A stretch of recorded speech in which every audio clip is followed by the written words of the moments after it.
Musa alayhissalomning davrlarida bir qurg'oqchilik bo'lib, hamma yoq qahrab, cho'lga aylanib, odamlar orasida kasallik tarqab, endi suv yo'q.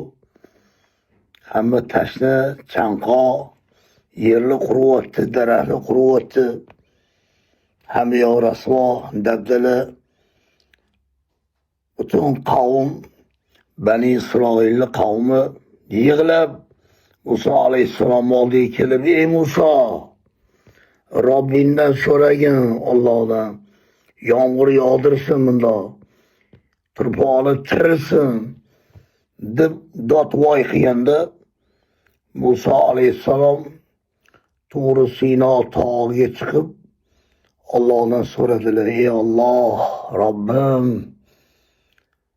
yerga hayot bergin, yomg'ir yog'dirgin, rahm qilgin bandalaringga deganlarida Alloh taolo aytgan ekan, ey Muso, beraman yomg'irni, men baxilmasman, lekin qavming orasida chaqimchi insonlar bor. Mayda gap, birovni gapini birovga tashiydigan, g'iybatchi, ig'vogar. Hozirgi davrni tilda aytganda negativchi. Shunaqa insonlar ko'payib ketgan. Shular o'zini to'g'rilasin, keyin men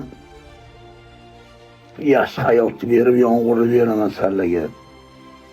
Masaqa yashayverasanlar deganda Musa alayhissalom, ey Robbim, o'sha chaqimchi odamlar menga yetgin, o'zim bir gaplashib qo'yaman shular bilan, bir to'g'rilab qo'yaman shularni deganda Alloh taolo shunday degan ekan, ey bandam Musa, o'zim chaqimchilikni harom qilib, o'zim chaqib beramanmi kimligini?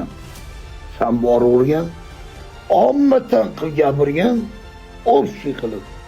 Shunda gap egasini topib oladi degan ekan Alloh taolo.